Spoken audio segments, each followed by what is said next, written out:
Hey, everybody.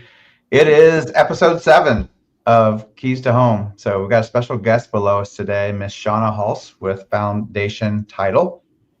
She's the Chief Operating Officer and has been for a little over 3 years. And before that was the president of Foundation Title.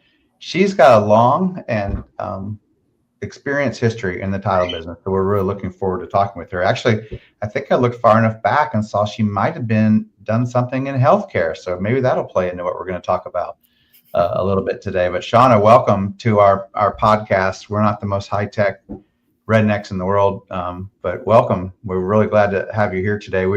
There's no format. If there's any formats, what Jennifer just said, we usually talk about what we talked about the week before.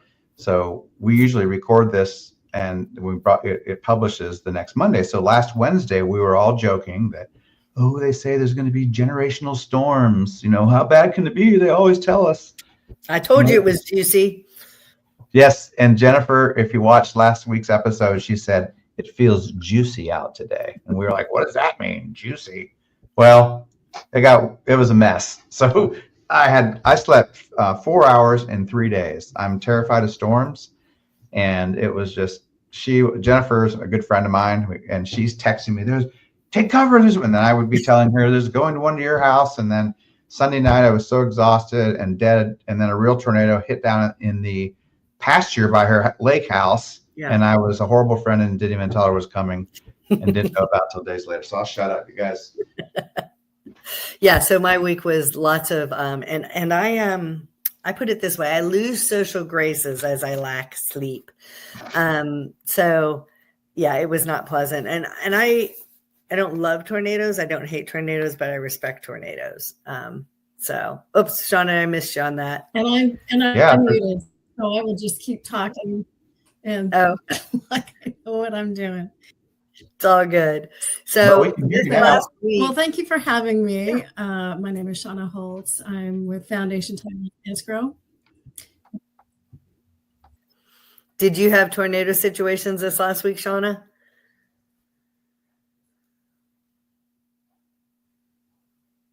Well, I wonder if we're having a bandwidth issue with. We did. We had all kinds of tornadoes going on, and my dogs, I've got 2. They hung out. There were the 2 boxers, my husband, my daughter, and I in our half powder bath in the hallway. So that was fun. Close and friendly. I was there with you. Yep. Mark, you're on an upper story? Me? No, I'm on a low first floor. Okay. So, but hey, tornadoes and I lived in Texas for 30 years. So, yeah. I already have my tornado kit, and I have a bike helmet. I have certain shoes, and I have it all planned out. Tornadoes are part of every spring in Texas. All right, I'm laughing because there's an old family story. We got into the tornado closet and I brought toothbrushes, shoes, and contacts. And the next morning, my ex-husband was like, where's my toothbrush? Where are my contacts? I'm like, they're in the tornado closet. He was all grumpy about it. And I said, no, if you think there's enough going on that you're going to be in the tornado closet, I said, next time I'm going to let you be on TV going, I think it sounded like a freight train.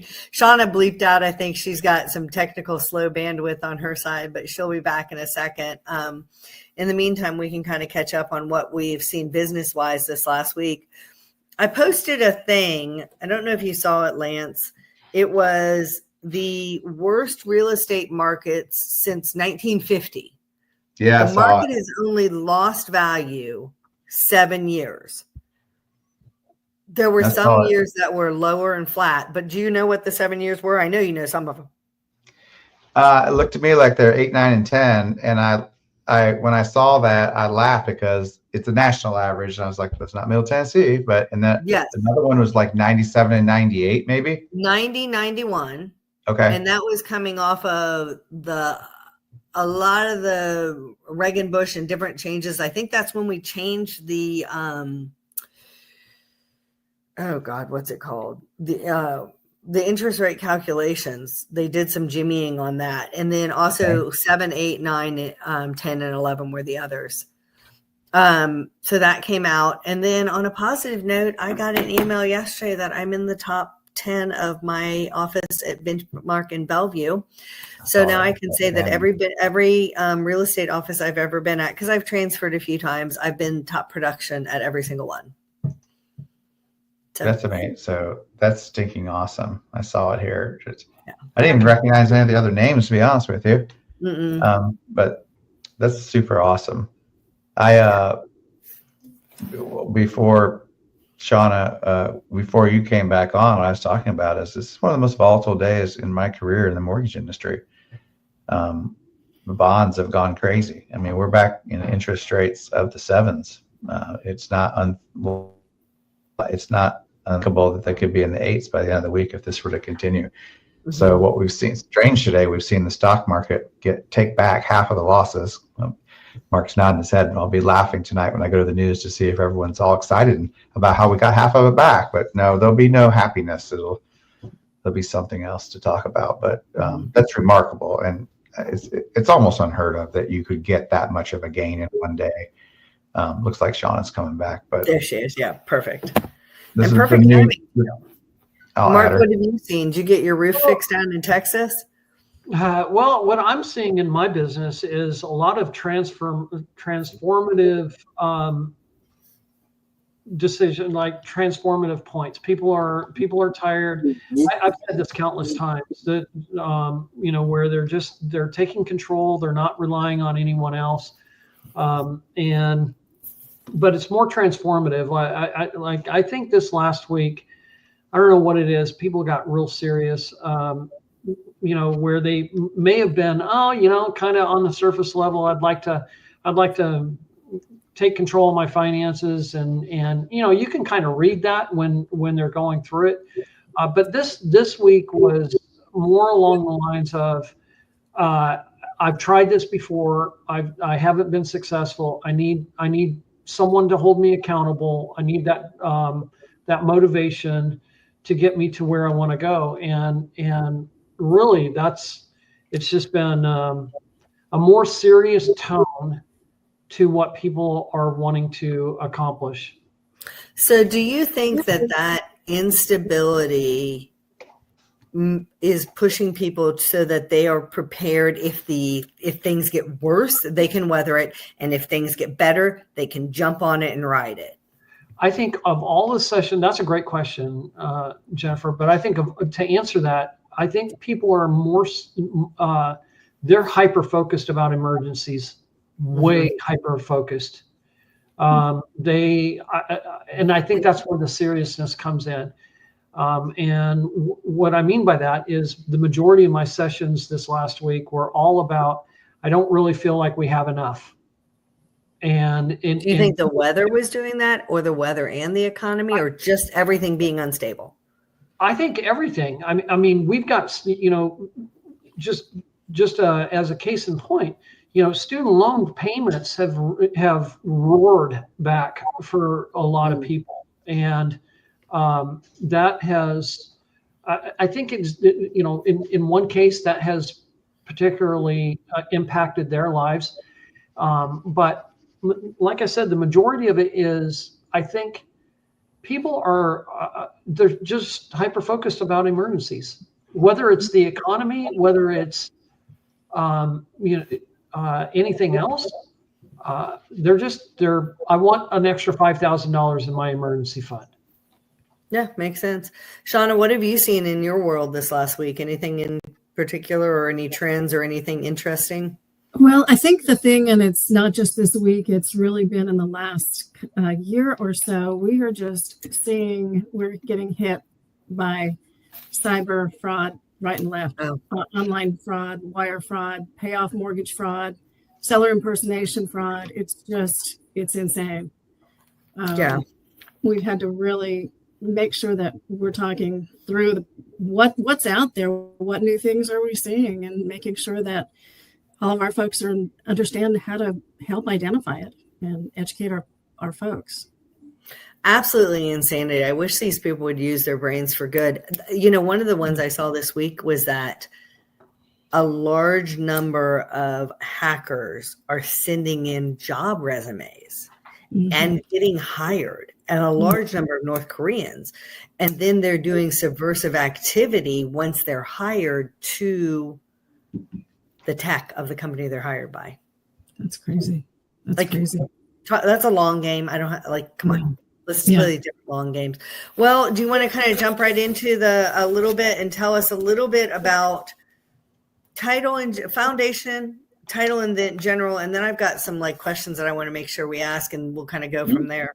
Sure. My name is Shawna Hulse. I'm with Foundation Title. In case I bumped out a little earlier, I've been with Foundation for about 3.5 years now. I'm the chief operations officer for the company. And prior to that, I was with another title company that was a broker affiliated company. I was with them for almost 18 years. And then, of course, I've done everything from cradle to grave.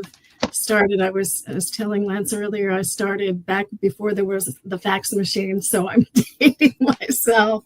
I remember going city court person to person for the first fax machine to send something to California from Utah. And that was pretty impressive. So we've come a long way from technology.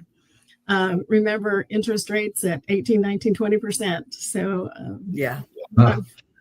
it's crazy now, but started from the bottom, started working for a title company. I had interviewed for what I thought was an executive secretary's position, and it was an escrow secretary's position. I had no clue what title was, and never woke up and said, someday I'm going to be a title agent. That's just was not on my horizon. Dreams. I think because most people don't know what title is, which is why I was so excited to have you on. Yeah, no, it's just something that that people don't know about. Most of the time, if you are in the title business, you started by mistake. It's not something that they teach in school. And so you're kind of mentored through the years. And it's something that we, as a title industry, we need to do a better job of getting younger blood in the title business, because all of us are starting to age out and start thinking about retirement, and we have not taught those technical skills to a lot of the young people. So I think that will make a difference. Nice. So in a nutshell, what is title? Oh, sorry, I thought it was a lag. I thought she paused. It's just really not a sexy industry. Yeah. So yeah, it's not like the ambulance chaser lawyers. Boy, we're getting some lag. Stinks. Yeah. I'm so sorry We're about getting this. a little bit of lag. If you had to like kind of do a nutshell of what title is, can you kind of for like, fourth grade level for people who might be watching?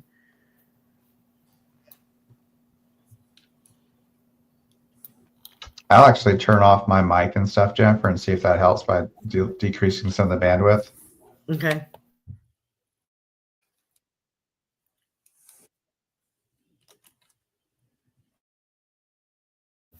I think he removed himself.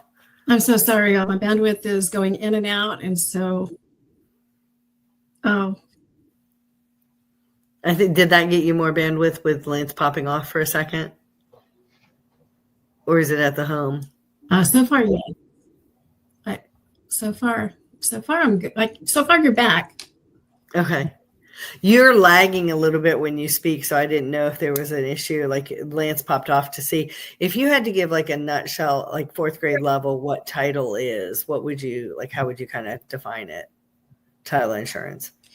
Yeah, title insurance is two things. It's a process and a product. So title insurance is an agreement to insure and protect the home buyer to make sure that they actually own the property, that there's not somebody else that has an interest that could come and take that property away from them. So in other words, we want to make sure that they have access to the property, that there are no unreleased mortgages, taxes, deeds of trust, that there's not a missing heir sitting out there someplace that might have an interest in the property. And so the process is to go do a full, thorough search of the property, identify what problems there are, and clear title. and in order to ensure that people actually own it, and lenders have a good first mortgage. And then in the event something happens, we do everything we can on the back end to prevent a claim. But in the event that something does come up, our product or our widget is the title insurance policy.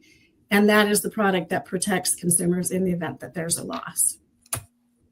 Okay. Let me see here. It is now, ever since the TRID revisions of October of 2015, it says on the loan disclosures, and Lance, pop back in if I say that wrong, that title insurance is optional. It is. I don't feel it's a good idea to go optional. I was very surprised within the last quarter. I had a lender, not Lance, telling a young couple that they might not need that. Can you speak to why, yes, it's optional because you don't have to have it, it's not required. Lender policy might be required by the lender, but why that might not be a good idea? And is there ever a case where it would be an okay idea to forego it? I mean, other than that, you have your own self-insurance, just like if you wanted to not have comp and collision on your car, you only wanted to have liability. Like, other than that kind of a scenario, is there a time where you'd be like, yeah, let's take it as optional and not do it? Well, it's kind of interesting because when TRID came out, the Consumer Financial Protection Bureau said, look, after the 2007-2008 situation, they came out and they said, look, we don't want consumers getting into a situation anymore where they don't know what their mortgage payment is. So lenders, we want you to fully disclose what the cost of that loan is going to be to the consumers. And so when they created that, they said, look, we want you to show the amount of the title insurance, but keep in mind that they're saying we want you to show what your loan costs are going to be. So in the title business, when you pay for an owner's policy, you pay for the title insurance premium, and then you get your loan policy for what's called a simultaneous issue rate, which is usually between $50 to $100, somewhere around there. On the owners. On the loan, simultaneous. The simultaneous loan policy is the reissue amount, or the simultaneous amount of $25 to $200. So it costs them really only $200, let's say, for the loan policy. What CFPB and TRID said is that we don't want you to show that $50 simultaneous issue. We want you to show what it would be for the total amount of the loan policy if they were not getting an owner's policy. So it was kind of confusing because you're only being charged really that $50 to $200, but they're making it look like you're paying more for that loan policy. But that's why on the CD it says optional, because you're already having to pay for the loan policy, and the loan policy is a required condition of taking out the loan. Okay. So if you were buying a cash sale, is it going to be that more 1,400 or more like a 200, or like how does? Because I have had situations where my buyer is purchasing a house that a seller had gotten like on a courthouse sale, or they had got from an estate situation, and they hadn't done a title search or gotten title insurance. And so I was telling my buyers, in that situation, you better be sure you get it, because nobody's done it for God knows when. Well, and that's one of the trends that we are seeing, is that people are buying properties at tax sale, or they're being foreclosed on. And lenders right now are not necessarily requiring a title insurance policy when they take out a loan. And so if they have to foreclose, if it's an attorney opinion letter, for example, they may have missed access issues. We are seeing a lot of access issues right now where, somebody didn't go to the property, or somebody didn't get a survey. And so when they're buying that tax sale, they didn't know that it was landlocked, or they didn't know they had to go over the granddad who just got foreclosed on. You have to go over his grandson and nephew to get to your property. And guess what? They're pissed off because you foreclosed on them. And now you don't have access to your property. So, well, that was one of the things that I think when I was asking you to come and speak, I had read, I mean, it's been a number of years ago now, and it was in Georgia, but somebody had bought a home that was being sold for sale by owner. They bought it without a realtor. No one told anybody anything about title insurance, and it was a landlocked piece of property, which you're not supposed to sell a landlocked piece of property in Tennessee. But in a situation like that, who's kind of to stop it if you're not doing title and you're not doing this and you're not doing any of the safety checks for it? Yeah. Well, and we're seeing a lot of times right now, we are having a lot of title curative work, and we find that we have to clean up title 1 in every 3 files that we do. We have to do title curative of some sort on that property. And we're seeing a lot more now here in Tennessee where people are selling off the family farm, out in these more rural areas where people have not built, and they're selling off those family farms, and there's never been a survey. We've given this segment to Sally and this segment over to Johnny, and they've lived there for 20 years, and people have died off, and they may or may not have done estates. There's a lot of cleanup work, a lot of legal description issues, access issues, like I mentioned. So a lot of messy stuff. Well, and that brings up the mineral rights, because I know of a situation in Thompson Station in 95 when Saturn came in, 50-acre parcel divided into 5 10-acre lots. And in 95, these houses sold for $350. So you can do the math on what they're worth. And about 10 days after one of them closed, there was a knock on the door that they had mineral rights under that house. They did have title insurance. But, that's one of those things that you have to check for. And it is something you check for in rural. And that was one of the things I was going to ask you about is boundaries, not necessarily out on rural pieces, but in like Columbia, small old town, or like here in Nashville, where Cheekwood was the country estate, but now it's within the city. So like, you've got a farm, and it doesn't matter that Bobby's carriage house is on Mary's land because they're siblings. Yeah. And right. And so sometimes those older small towns on the outskirts, or what was the outskirts, can kind of have those kind of implications too. And that's something that title can address. Now, I wanted to ask the difference between a standard and an enhanced, and what kind of falls. I mean, I'm getting to the point where I don't think I would tell my clients. I tell them to call the title company and discuss it, because it's not my domain to know all the ins and outs. But that if I was buying a house, I would almost always consider. In fact, when I bought my house, I did enhanced. Yeah. And I did enhance for the builder of the house had died. His second wife was the one selling it to me. And when we were talking, because I did get to meet her before I closed, there was discussion that he might have had a child or two outside of his marriage.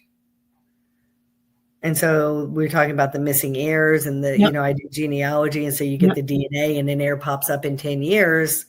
Well, that's on me because it's the house, right? Right. Absolutely. Well, and the difference between the standard and the enhanced, or sometimes it comes under a couple of different terms. It's officially called the homeowner's policy through American Land Title Association. And then you call it comprehensive or enhanced. First American calls theirs the Eagle policy. Everybody has the ability to issue that comprehensive or enhanced policy. The difference in those two policies, your standard policy covers things up to the date of the closing. So we go back and we're going to clear title going backward. The enhanced policy covers things up to the date of the closing, and then future coverages as well. Okay. So things like fraud and forgery. Let's say, for example, we've got a situation right now where, somebody has popped up. They didn't, just like you said, they went through 23andMe and realized that they had ancestors in Lebanon. And the house was just recently sold. So they filed a claim. The buyers got a knock on the door. They filed a claim with our underwriter, but it was an error that nobody knew about. So the enhanced policy will cover fraud and forgery going forward. So if you have a missing heir that's identified under 23andMe, or like right now, we had a situation where we recorded a warranty deed about 6 or 8 months ago when we closed on this transaction. The buyers contacted us last week, and there was a quitclaim deed that was recorded from the original sellers to a corporation. So it was a fraudulent deed. They took our notarized page with the signatures and the notarization, attached it to that fraudulent deed, and recorded it at the courthouse. So now there's a cloud on this buyer's title. So lucky for them, we did issue an enhanced policy. That's a fraud and forgery matter that happened after the date of closing. So the enhanced policy covers a lot more. It's got about 150% more coverage. There is a higher price. It's about 20% more. But the good thing about the enhanced is that it also provides some survey coverage. So if you remember back in the old days when I was doing closings, most borrowers had to at least get a mortgage loan inspection, right? They had to have kind of I call it a drive-by survey of approximately what that property is. Well, lenders now get survey coverage automatically with their loan policy. So buyers don't have to have any kind of survey coverage. So it's kind of a disservice from them. And the only time the title company is going to require it is if we see a problem with a legal description or we can't identify where that property is and we have to have a survey in order to insure it. But with the enhanced policy, it does cover some survey matters as well. So even though it may cost a little bit more, it's still cheaper than a survey. Well, that's an interesting question too, because I have had two closings where the title thought they were going to require a survey. The one they decided they didn't. The other we did. If we're up against the line, because both of these happened late in the transaction, and surveyors are not thick on the ground here in Tennessee. Mark and I have discussed this. In Texas, you have to have a survey with every transaction you do, but that's not the case here. So if you're up against the wire like that and title is requiring a survey, if it's going to delay the closing and cause the transaction to break, could you buy an enhanced policy to offset that, or is it no? You just got to do the survey. Yeah, you got to do the survey. Yeah, you got to do the survey, and a couple of things that you could do depending on the situation. If the seller recently bought that property and they have an owner's policy, maybe you pull that owner's policy and see, was there a survey exception in there, or maybe there was a prior survey that you can go back to that surveyor and ask them to recertify it, or maybe you can call that underwriter to say, can you insure it again? Okay. And legal descriptions are difficult, and where you get into trouble is if you've got a legal description and it refers to markers that may or may not change. Like that's what happened on these houses. Yeah. So starting at the cow barn owned by the Jones family, and going to the creek, those things can change. And so if you can't identify exactly where that property is, it can create a problem without a survey. Yeah. One was from 1825 and the other one was from 1940. Well, and that actually brings up another question, since you talked about asking the seller if they had a policy. There is some sort of a discount if they have had it less than a certain number of years.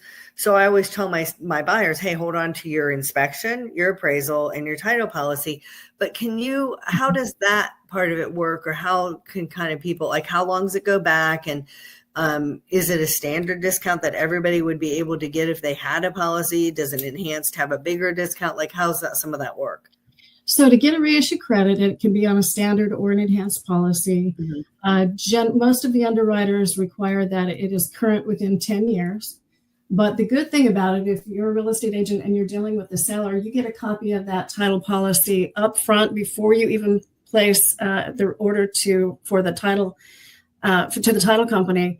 That can serve as a couple of things. It can, number one, shorten the time frame for turnaround, because we can take that policy and use it as what we call a starter. So if it was issued 5 years ago, we can go, instead of doing a full 30, 40-year search, we can just start back at the date of that policy and go forward. So it's going to shorten your turnaround time for the search.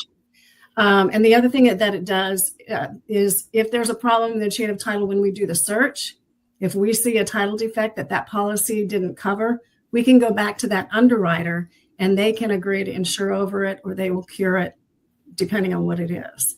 So we can cure problems faster. But the best thing about it is that it does save money for the person that's paying for the title insurance. So if you're dealing with a seller, it's typically a 30% reissue credit. Okay.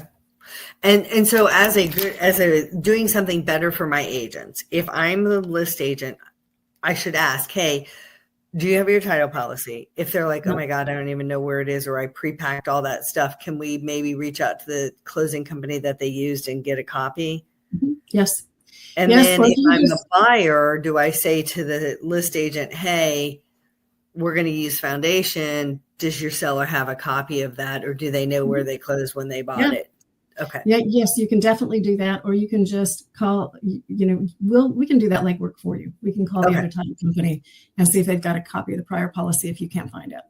Okay, perfect. Let me see. I want to run through my questions and see. Mark, if you have one if you review my notes, let me know. Not right now. Just that I'm learning a lot. Yeah. It's fascinating. I always say in our podcast, you don't know what you don't know. You don't know what's in your wheelhouse. We talk about people who I'm going to pay off all my debt. And Lance is like, no, don't do that because there's, order and priority. Okay. One of the questions was, some people think you don't need it with new construction. True, not true? Not true. Not true. Why is that? I used to work with an underwriter on the claims side, so I learned a lot about underwriting title files based on what I had seen on the claims standpoint. And there were numerous times where the property was built either the house was built on the wrong lot. We have situations where the house was built over the setback line.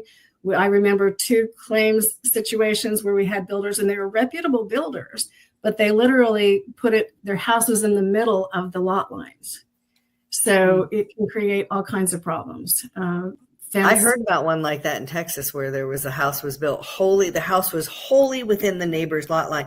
So what do you do if it's over a lot line or in a setback? Like you got to go back to the builder. Yeah, you got to go back to the builder. Sometimes they can do a replat, but you have to negotiate back and forth with the neighbors maybe you do quick claim deeds, maybe you, do legal description changes with deeds.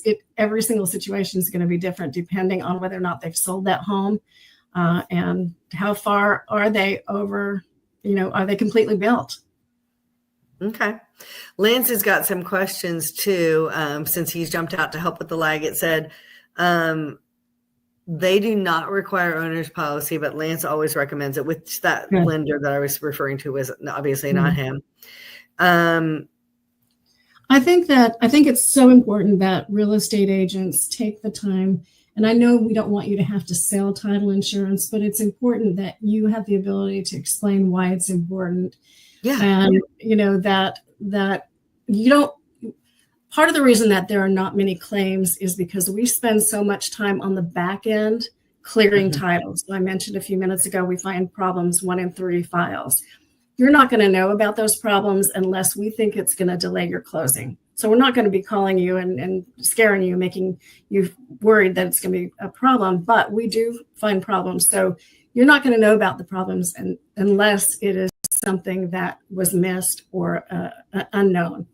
So it is important. I think it's important for agents to recommend it.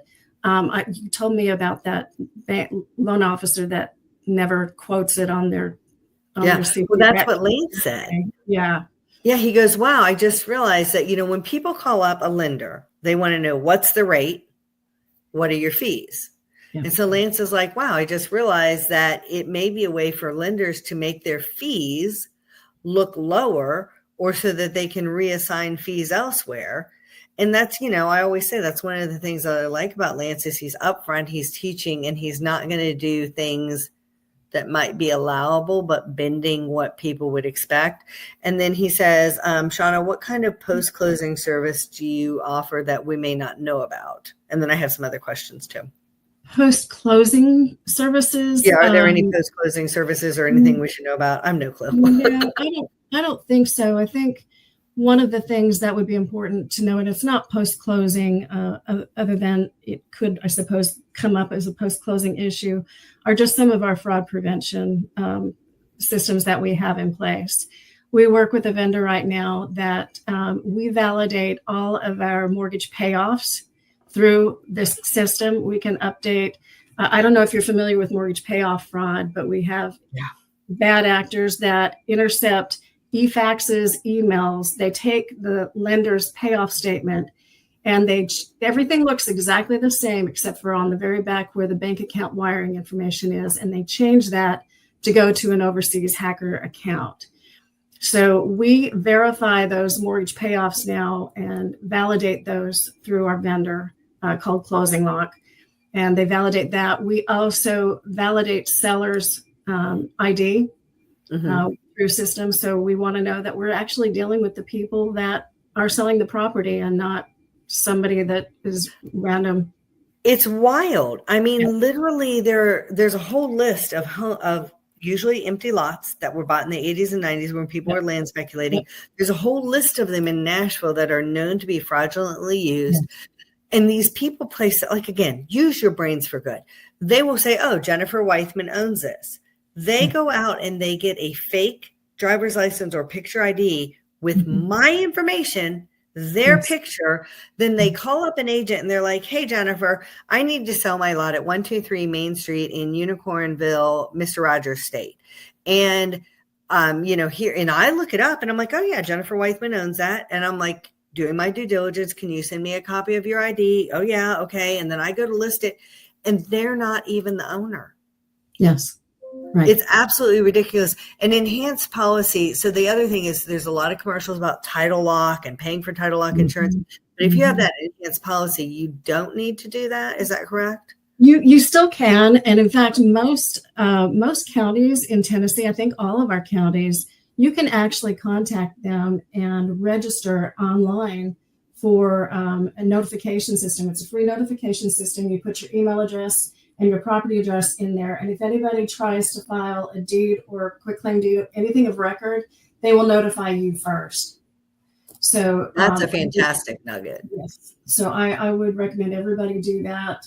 Contact the county registered deeds office. All the county clerks are like, who's listening to this podcast? No, it's online, so you don't have to actually call them and talk to them. You can do it online. But the enhanced policy does cover you in the event that somebody does file something. Okay, let me see what else I have. Okay, I'm starting to have more and more buyers who are buying with someone they're not married to, whether it's a romantic partner or a friend, because of prices. They may not be in a partnership. So how Mark and I are friends. How do we do it if we're buying a house together so that when I am in an accident and I pass, it should not go to my estate with my children. It should go to him.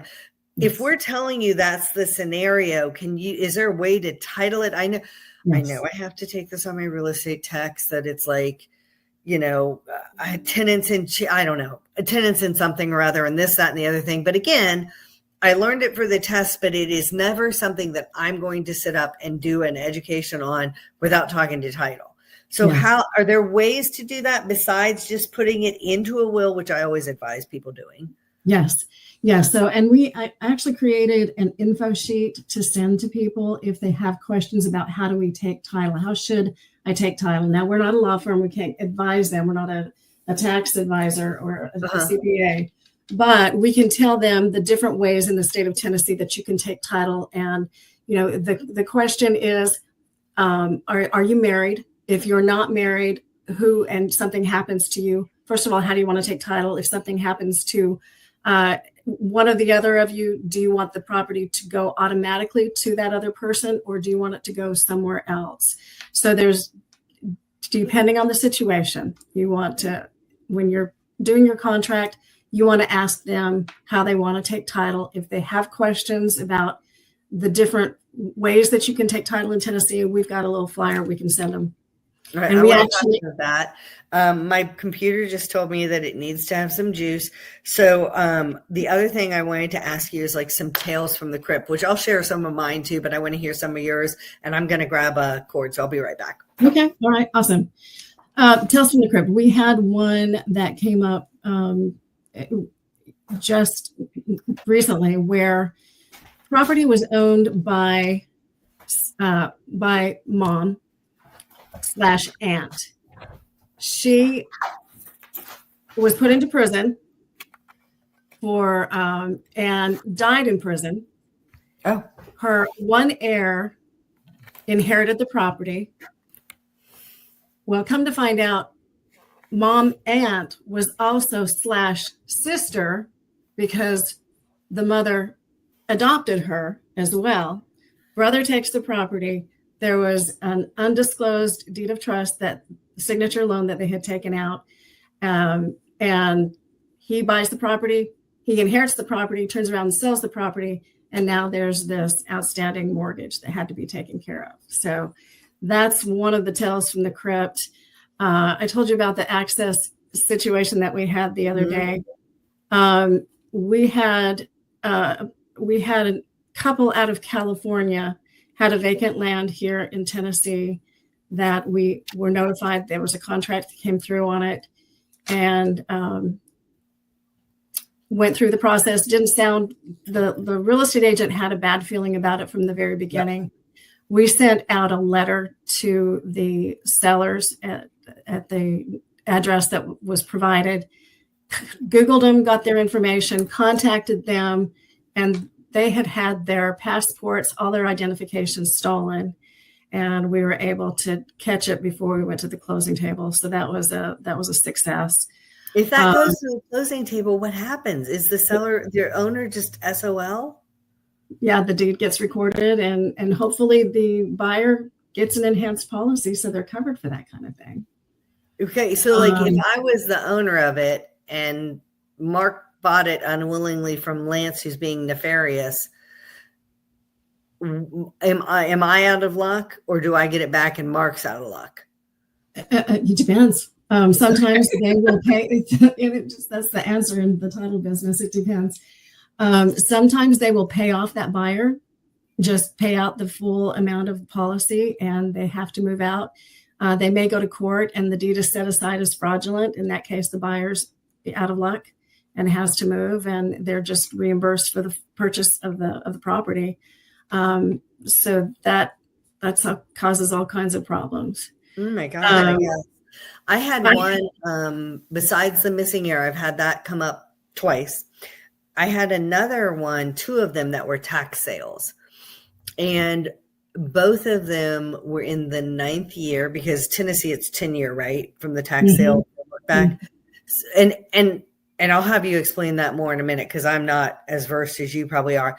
But the one, they opted to have an exclusion and not have a look back because they were like 2 months from the 10-year. Yeah. The other one was more like 9 or 11 months from the 10-year, and they bought a rider or enhancement or something that covered it, and the seller had to pay for it. Yeah, because the seller was the one who bought it at the tax sale. Yeah. So tell me a little bit about this 10-year thing, because my thought is that, like, I bought this house and at a tax sale, and that in the next 10 years, the rightful owner who was behind on the taxes or their heir, if they've passed, have the opportunity to come on the taxes and take it back. Right. Is that right? Right. Yep. So there is a situation. The way that we handle tax sales, we have one of our underwriters that specifically will underwrite tax sales. Now, when I was closing loans, it was, for the most part, underwriters didn't want to touch anything unless that tax sale was over 30 years. Oh, cool. They're getting, yeah. Unless, so we do have one underwriter that they actually go through a curative process for where they contact, they look at things like notice of sale, was proper notice given. If there are problems, they may go back to the original owner of the property and get a deed assigning their interest in the property, but they will insure without that 10-year look back period. Okay. So there's a process that you can go through that will eliminate the risk of a tax sale, and that's usually how we prefer to handle tax sales. Okay. So if I'm, again, listing a home, I usually look at the tax records to see what's going on. How is it listed on the title record that it's a tax, that the person bought it as a tax sale? Does it say like It's a type of deed. Yeah, there's the type of deed. What's it say on that? It's not warranty or whatever. Does it say like tax deed or something? I don't know. It's not a trustee's deed. It is what it is, because I'm curious. Yeah. And then if I'm have a buyer, I should look at that as well. Okay, so the other one that was interesting that I had was in Columbia, and it was in a section of town that is historically a little more impoverished. They don't have access to lawyers as much and that sort of thing, or they didn't have wills as often as some of the areas. And so the person had the granddaughter had inherited a house in like 84 that the grandmother and grandfather had bought in like 49. And my guy had bought it in 93 from that granddaughter. And when he went to sell it last year, they said that they had to make sure that it had quiet title, that granddaughter was the rightful heir from the grandmother and had the ability to sell it to my seller. So we had to take it off the market for like 60 days or something to do the posting of notice to quiet title. Yep. So that was a wild one for me. Yeah, that sometimes when you've got a defect that just can't be cleared up easily, that's one of the remedies is to do a quiet title action, and that can take some time. Yeah. All right, fun. Mark, do you have any other things that you've heard from all this that you're like, holy cow, what? No, the only thing that I would ask is any of my clients that might be saving up to buy a house, any title expenses that they should be prepared for as part of their overall house purchasing process. That would be the only thing because that way we can set up a sinking fund to save for stuff like that. Yep. So typically buyers are going to have a closing fee, any of the doc prep fees that the lender may have, but the lender will typically quote those fees to them. But it's going to depend on the way that the contract is written. Who's going to pay for title insurance? In our market, it was typically the seller. That's vacillated to the buyer. Yep, and it's back to the seller now. But it's contingent on the contract. So it depends on that. We're seeing contracts where the seller will pay a certain amount down to reduce the interest for the buyer. To pay a certain percentage of that towards their closing costs. So I think it just depends on, make sure you've got a good real estate agent there looking out for your best interest. Yeah. I commonly can get seller and the way I write it is seller to pay for title search and title policy. And sometimes I write in there enhanced. And if they push back against that, then we write it as seller to pay for title search and title policy, buyer to pay for difference between standard policy and enhanced policy. Perfect. Lots of words. I'm going to add Lance back for a second too and see, what did you say, dear? I'm sorry. I was going to say, and it's good if you can write it in the contract, because that way the lender doesn't have to go back and redisclose for the enhanced. Yeah, all mine are going to be in the contract and separate from closing costs. You're good.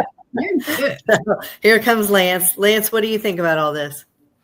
Oh, hold on. I got you muted. Hold on. Unmute. Where is he? I can't unmute you. You have to unmute yourself. Oh, he might be on a phone call. He might be on the phone. Yeah. So he had things come up. So all good. So I want to just say thank you very much for answering our questions.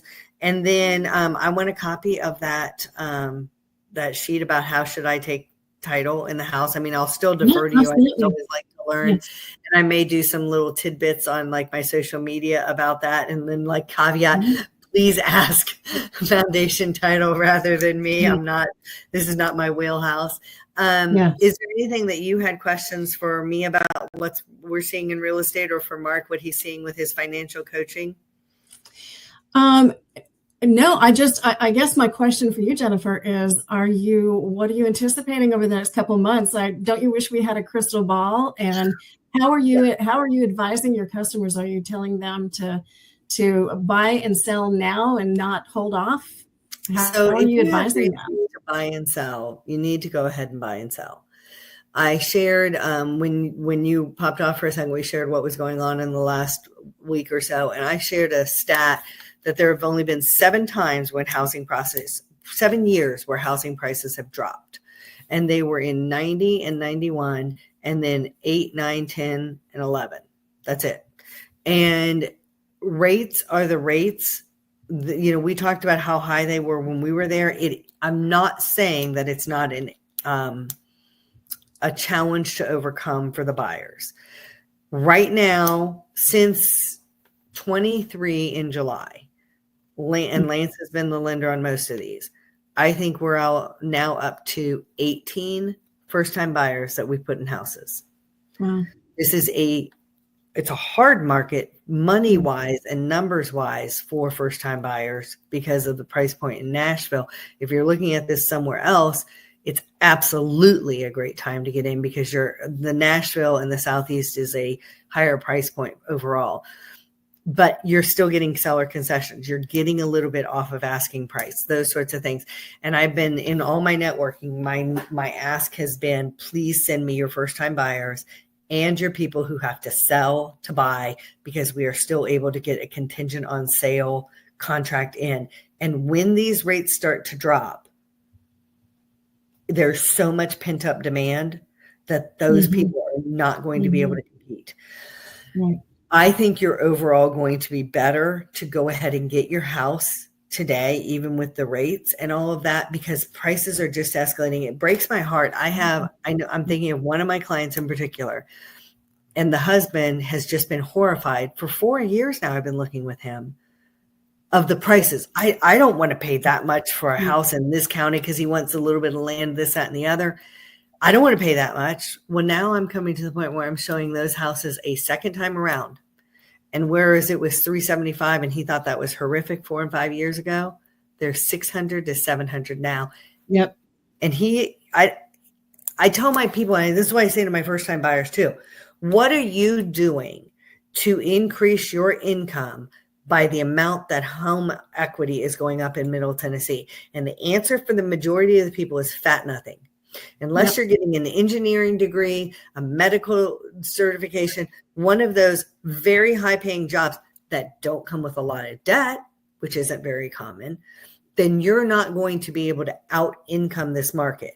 And you may not be able to get the exact house you want, but my house that I'm in right now, I would say it's my dream house, but I still want to do updates and renovations. If I wanted to buy it updated and renovated, I probably wouldn't be able to get it. But the point of it is, it's my 5th or 6th house.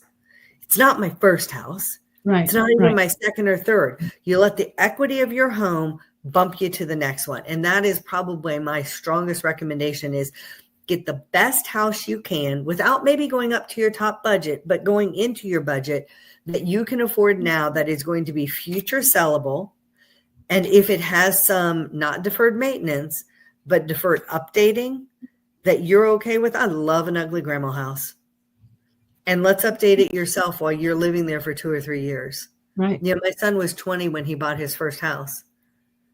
Lewisburg, 240, 1967, not updated. And we've done things to it. And it's probably already up to 275. Yeah. And when all things are considered, it'll be even more. But you don't want to outprice your neighborhood either. Right.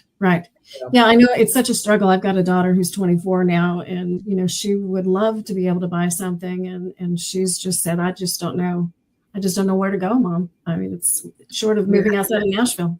That's what I was going to say. You have to watch your Venn diagram. If you're not giving, you've got overlaps. You've got condition, you've got price, you've got location, and you've got amenity or features. Yeah. One of those is probably going to have to shift in order for you to do it. I mean, I've been shopping my first time buyers down at Cornersville since 2016. That's a commute, but it gets you in a house that's growing money. So, I'm happy to talk to her. My first questions are, is there a commute you have to worry about? How often do you have to make it? I had people who wanted to buy over in Kingston Springs because that's where parents live, but their jobs were in Murfreesboro. And we had long discussions. How often do you see your parents? Once a week. Okay, that's a commute once a week. You want to make a huge commute to Murfreesboro and you can buy more house for yourself there. Same thing with people who have got, oh, I've got family that's out of town. They're going to come in to stay with me. And I need a 4th bedroom that's going to be used 4 weeks of the year. Why don't you buy something within the more economical section of your budget that has a great bonus room space, a great gathering space, so that you can afford to have them in a hotel room and everybody hangs out during the day and goes back to the hotel at night, which actually might make for better visits. Much more practical. So yeah, there's different ways to do it, but your Venn diagram may have to change. So, yep. Well, I think that's all we have today. I want to just say thank you so much for coming in. And, you know, you're my title company. So any of my clients who are closing with me, we're going to be closing with Foundation because I know you're in good hands with them. And if you're looking from somewhere else in the country or working with someone else, well, if you're working with someone else in Middle Tennessee, you as a buyer or a seller can actually say your title company. Just most people don't know enough about title companies to know which one to say. So the realtors usually are the ones who fill that blank in. But if my clients tell me that they want to use X and so, then that's who we use. But if you're looking in a different area, I'm sure that there are some tips that we can put up on how to find a good title company if your agent doesn't have a recommendation. So thanks again. Again, we're going to be seeing this on Monday, and then we'll record another one next week. I think next week we are going to talk about, let me see here really quick, problems that arise in purchasing other than title. Yeah. So, All all right, we all good? Well, thank you again for having